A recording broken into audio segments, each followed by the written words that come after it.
ইমান যদি না থাকে তাহলে মানুষ হলো মূল্যহীন, আল্লাহর কাছে কোনো দাম নেই।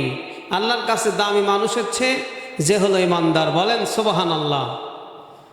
আর দুইটা কাজ যদি মানুষ করে, পৃথিবীর মানুষ যদি দুইটা কাজ করে, আল্লাহ তাআলা আসমান এবং জমিনের সমস্ত রহমতের দরজা খুলে দিবেন। বলেন সুবহানাল্লাহ। দুইটা কাজ করতে হবে। কাজ হচ্ছে দুইটা কাজ যদি বান্দা এবং বান্দি পৃথিবীর মানুষ করে, আল্লাহ তাআলা আসমান এবং জমিনের সমস্ত রহমতের দরজা খুলে দিবে। প্রাণ খুলে বলুন সুবহানাল্লাহ। সেই দুইটা কি? কোরআন থেকে আমরা শুনব। রব্বুল আলামিন বলেন, ওয়ালাউ আন্না আহলাল কুরা আমানু ওয়াত্তাকাউ লাফাতাহনা আলাইহিম বারাকাতিম মিনাস সামাই ওয়াল আরদ। রব্বুল আলামিন ডাক দিয়ে বলেন, গোলাম শোনো শোনো, পৃথিবীর সমস্ত মানুষদেরকে আল্লাহ ডাক দিয়ে বলেন, পৃথিবীর মানুষ যদি দুইটা কাজ করে, রব্বুল আলামিন তাদের জন্য আসমান এবং জমিনের সমস্ত রহমতের দরজাগুলি খুলে দিবে। এক নাম্বার হলো আল্লাহর প্রতি ঈমান। নাম্বার 1 আল্লাহর প্রতি ঈমান। নাম্বার 2 আল্লাহর ভয়, তাকওয়া। আল্লাহর ভয় অন্তরকরণে সৃষ্টি। এই দুইটা কাজ করলে আল্লাহ তাআলা বান্দার জন্য রহমতের সমস্ত দরজা খুলে দিবেন। বলেন সুবহানাল্লাহ। ঈমান অত্যন্ত গুরুত্বপূর্ণ একটি বিষয়। এক সাহাবী এসে বললেন, ইয়া রাসূলুল্লাহ, হাবিব আল্লাহ, জীবনে অনেক গুনাহ করেছি, এখন মাফ চাওয়ার উপায় কি? জীবনে অনেক গুনাহ করেছি, গুনাহটা কিভাবে মাফ হবে? আল্লাহর নবী বললেন, তুমি কি চাও? তিনি বললেন, আমি এখন ঈমান আনতে চাই।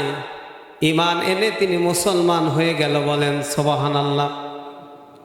আল্লাহর নবী বললেন, যারা ঈমান এনেছে, রব্বুল আলামিন তার জীবনের সমস্ত গুনাহটাই মাফ করে দিয়েছেন। বলেন সুবহানাল্লাহ। যারা ঈমানদার, যারা এইমাত্র ঈমান আনলো, বাদ সালাম, পূর্বে যত গুনাহ আছে, গুনাহ থেকে ফিরে আসার পরে শুধুমাত্র ঈমান এনেছে, বলেছে আমি মুসলমান হয়ে গেছি, আনা মুসলিম, আমি মুসলমান, সমস্ত জীবনের সব গুনাহ আল্লাহ মাফ করে দিয়েছেন। বলেন সুবহানাল্লাহ। কিন্তু এরপরে যদি আবার গুনাহ করে, তাহলে সে গুনার দায়ী হবে। কিন্তু মুসলমান হওয়ার আগে সে বুঝে নাই গুনাহ কি জিনিস। বুঝে না তো, বুঝে না। মুসলমান হওয়ার আগে বুঝে নাই। মূর্তির সামনে মাথা নত করে দিয়েছে। বলেন ঠিক কিনা? কিন্তু কোন মুসলমান মূর্তির সামনে মাথা নত করতে পারে না। বলেন ঠিক কিনা? যে মাথা ফজরে, যে মাথা জোহরে, যে মাথা আসরে, যে মাথা মাগরিবে, যে মাথা এশায় দৈনিক 5 বার আল্লাহর সামনে নত হতে পারে, সেই মাথা আল্লাহ ছাড়া কারো সামনে নত হতে পারে না। বলেন ঠিক কিনা? কারো সামনে নত হবে না, একমাত্র নত হবে আল্লাহর জন্য। কার জন্য? আল্লাহর জন্য। আল্লাহ বলেছেন, অসজুদ ওয়াক্তারিব, সেজদা দিলেই আল্লাহর নিকটবর্তী হওয়া যায়। বলেন সুবহানাল্লাহ। কারণ সেজদা দেওয়া মানে আল্লাহর সামনে মাথা নত করা। আল্লাহর নবী বললেন, সাহাবী, তুমি মানার কারণে সাহাবী হয়ে গেছো, কাজে তুমি যতই গুনাহ করো না কেন, তোমার জীবনের সব গুনাহ আল্লাহ মাফ করে দিয়েছে। কিন্তু পরবর্তীতে যদি গুনাহ করে, তার দায়ভার তাকে নিতে হবে। আপনি এখনই মুসলমান, কে এখনই অন্য ধর্ম থেকে মুসলমান হয়ে গেছে, সঙ্গে সঙ্গে আল্লাহ তাকে নিষ্পাপ মাসুম হিসাবে কবুল করে নিয়েছে। কারণ ঈমানের মতো মূল্যবান সম্পদ সে গ্রহণ করেছে, ঈমানদার হয়ে গেছে। বলেন সুবহানাল্লাহ। রব্বুল আলামিন বলেন, গোলাম শোনো শোনো, ইন্নাল্লাযীনা আমানু ওয়া আমিলুস সালিহাতি লাহুম জান্নাতু তাজরি মিন তাহতিহাল আনহার যালিকাল ফাওজুল কাবীর। আমার প্রিয় ভাইরা, রব্বুল আলামিন বলেন, যারা ঈমান এনেছে, ঈমান আনার সাথে সাথে আল্লাহ তার জীবনের শুধু গুনাহ মাফ করেন তা নয়, বরং আল্লাহ তাআলা তার জীবনের সমস্ত গুনাহ মাফ করে দিয়েছেন। আর গুনাহ মাফ করার সাথে সাথে আল্লাহ সুবহানাহু ওয়া তাআলা তাকে জান্নাতি হিসাবে কবুল করে নিয়েছে। বলেন সুবহানাল্লাহ। ঈমানের এত দাম, ঈমানের এত পাওয়ার। যারা গুনাহগার ছিল, যাদের কোনো মর্যাদা ছিল না, যাদের কোনো দাম ছিল না, কেবলমাত্র ঈমানদার হওয়ার কারণে আল্লাহর কাছে তারা জিরো থেকে হিরো হয়ে গেছে। জালিকাল ফাউজুল কাবীর। আর এটাই হচ্ছে ঈমানদারদের জন্য সবচাইতে বড় সফলতা, সবচাইতে বড় পাওয়া। আওয়াজ দিয়ে বলুন সুবহানাল্লাহ। আমার প্রিয় ভাইয়েরা, সম্মানিত মুসল্লিবৃন্দ, এই জন্য ঈমান হচ্ছে একটি গুরুত্বপূর্ণ বিষয়। ঈমান আনার পরে আল্লাহ তাআলা জান্নাতের ঘোষণা করে দিয়েছে অসংখ্য আয়াতে। একটা আয়াত শোনালাম সূরা বুরুজ থেকে, সূরাতুল বাকারাতে আল্লাহ সুবহানাহু ওয়া তাআলা 82 নম্বর আয়াতে বলেন, ওয়াল্লাযীনা আমানু ওয়া আমিলুস সালিহাতি উলাইকা আসহাবুল জান্নাহ হুম ফিহা খালিদুন।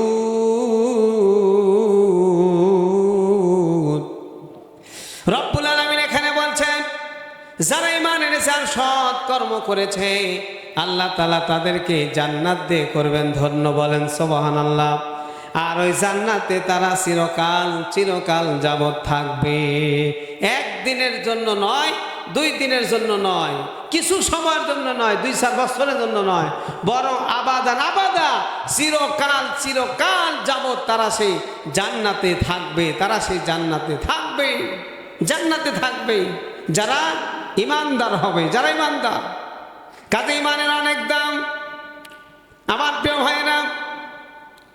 এই জন্য ঈমানদাররা বলে, আল্লাহ আমরা গুনাহ করেছি, আমাদের গুনাহকে মাফ করে দাও।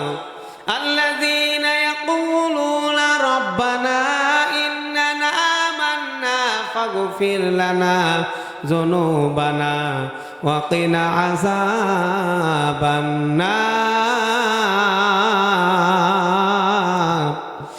যারা ঈমানদার তারা বলে, আল্লাহ জীবনে অনেক গুনাহ করেছি, আমরা তোমার প্রতি ঈমান আনলাম, আমাদের জীবনের গুনাহ মাফ করে দাও আর আমাদেরকে জাহান্নামের আযাব থেকে নাজাত দিয়ে দাও।